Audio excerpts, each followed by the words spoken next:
Bismillahirrahmanirrahim. Assalamualaikum warahmatullahi wabarakatuh. Izin memperkenalkan diri kembali. Nama saya Dimas Sebasi Jayengrat dari jurusan Bisnis Manajemen dengan NIM 2802634 950.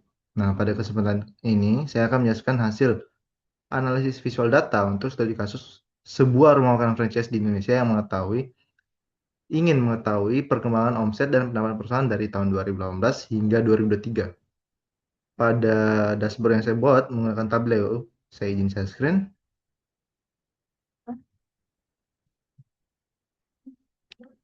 Berikut ya, menggunakan Tableau ya. Bisa Bapak Ibu lihat di sini. Nah, terdapat beberapa visualisasi yang saling melengkapi sehingga manajemen dapat melihat kondisi bisnis secara menyeluruh. Pertama, mengenai teknik visualisasi data yang digunakan. Teknik visualisasi data yang pertama adalah line chart atau grafik garis yang dapat dilihat pada bagian kiri atas dashboard. Grafik ini digunakan untuk menampilkan tren omset perusahaan dari tahun 2018 hingga 2023. Saya memilih line chart itu ya karena jenis grafik ini paling tepat digunakan untuk melihat perubahan data berdasarkan waktu atau time series. Dari grafik tersebut terlihat bahwa omset mengalami penurunan pada tahun 2020 menjadi 9 miliar rupiah. Kemudian meningkat kembali secara konsisten hingga menjadi 22 miliar rupiah. Bisa teman-teman lihat di sini ya.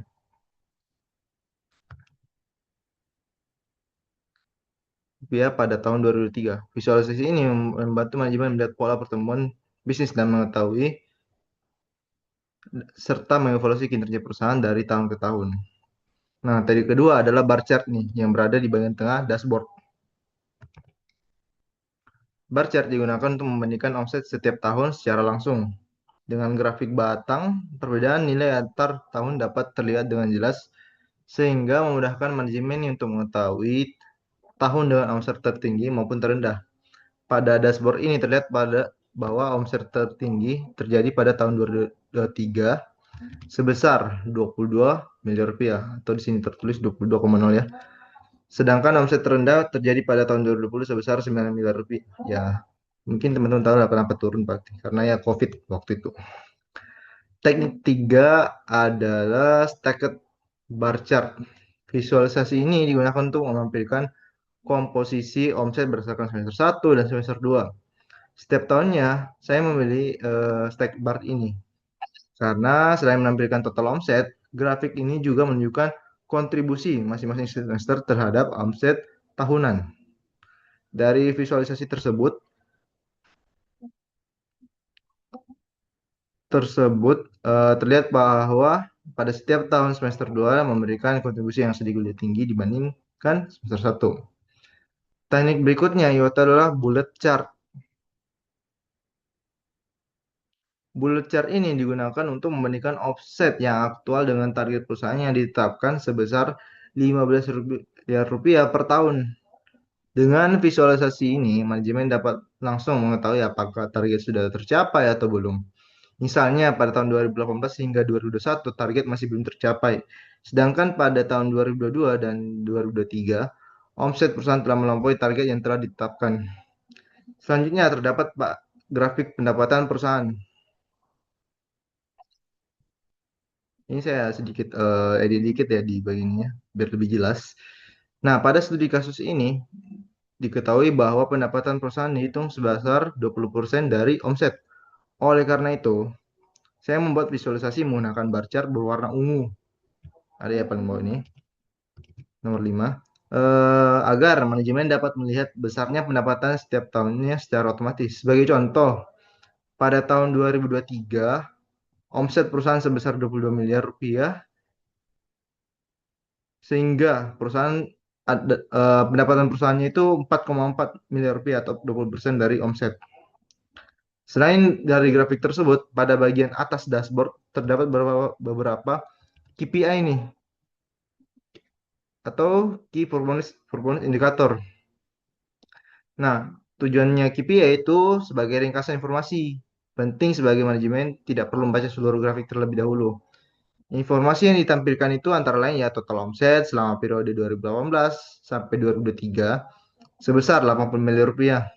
Terus eh, rata-rata omset per tahun. yaitu 14,17 miliar.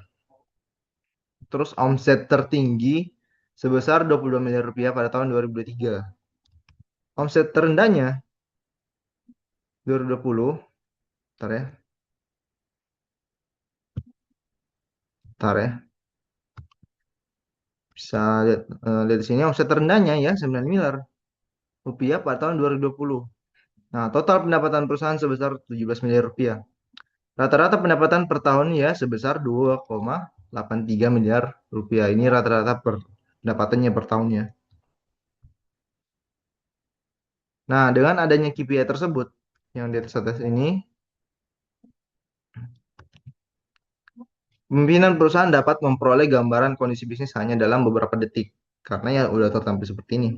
Baik, selanjutnya mengenai tools yang saya gunakan. Nah, pada studi kasus ini saya memilih Tableau sebagai tools visualisasi data. Mungkin tampilan di sini sedikit ada saya buat lebih jelas sedikit ya biar lebih mudah diketahui. Nah, alasan saya memilih Tableau ini karena Tableau merupakan salah satu software bisnis intelligence yang mampu mengolah data dalam jumlah besar, menyediakan berbagai visualisasi data secara interaktif nih, serta memiliki fitur dashboard yang memudahkan pengguna dalam analisis data dan mendukung proses pengambilan keputusan bisnis. Nah, kesimpulannya berdasarkan dashboard yang telah dibuat, dapat disimpulkan bahwa kombinasi line chart, bar chart, stack bar chart, bullet chart, serta dashboard KPI itu merupakan pilihan yang tepat untuk analisis perkembangan omset dan pendapatan perusahaan. Visualisasi tersebut memberikan informasi mengenai tren omset, perbandingan per tahun, komposisi per semester, pencapaian terhadap target perusahaan, serta estimasi pendapatan sebesar 20% dari omset. Nah, melalui dashboard ini, manajemen dapat melakukan monitoring kinerja secara perusahaan secara lebih cepat dan akurat, dan dapat mengambil keputusan bisnis berdasarkan data yang divisualisasikan.